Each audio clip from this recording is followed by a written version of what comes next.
નાનપણથી જ અંબાલાલ મિલનસાર સ્વભાવના હતા અને ઓબ્લાઇઝિંગ નેચર ધરાવતા.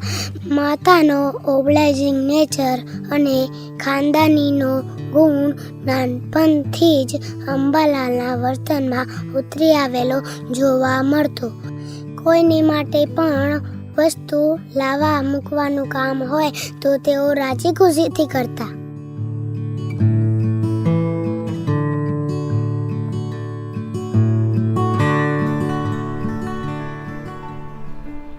અંબાલાલ, આજે બજારમાં જશે બેટા? હા માં, શું લાવવાનું છે?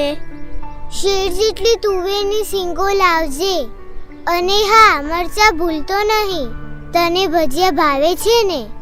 હા માં, 4 માઇલ દૂર બજાર છે, એટલું ચાલીને જાઓ અને ફક્ત એટલું જ લાવવાનું હોય તો લાવને. પાડોશીઓનું શાક પણ લેતા આવો તો એમને જવું ના પડે અને એમનું પણ કામ થઈ જાય.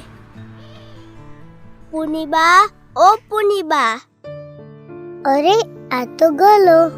પુનીબા, હું બજાર જાઉં છું, તમારે કશું લાવવાનું હોય તો કહો. હા ગલા, સારું થયું તે પૂછ્યું. લે, ગમે તે એક શાક મારા માટે લેતા આવજે ને.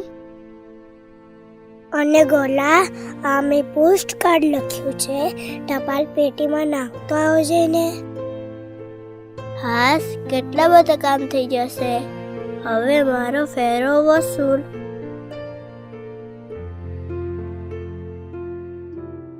સૌના કામ કરી આપવામાં અંબાલાલને ખૂબ આનંદ આવતો. જે મને ભેગો થાય તેને મારા તરફથી કોઈ પણ સુખ મળવું જોઈએ, નહીં તો મારું મળેલું શું કામનું, એવો એમનો પહેલેથી નિયમ હતો.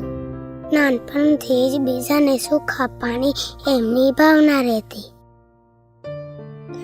ઘણા પ્રસંગો દાદાની લાઈફમાં બન્યા હતા.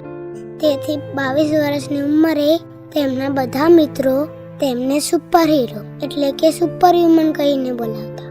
પણ 1958માં જ્યારે તેમને આત્મજ્ઞાન પ્રગટ થયું, ત્યાર પછી તેઓ સુપર હ્યુમન કરતા ઘણી ઊંચી સ્ટેજ એટલે કે જ્ઞાની પુરુષ તરીકે ઓળખાયા.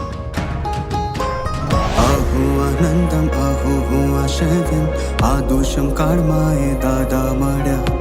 આહો કરુણા આહો કૃપા કેવી અક્રમ માર્ગે મોક્ષ દાદા મળ્યા.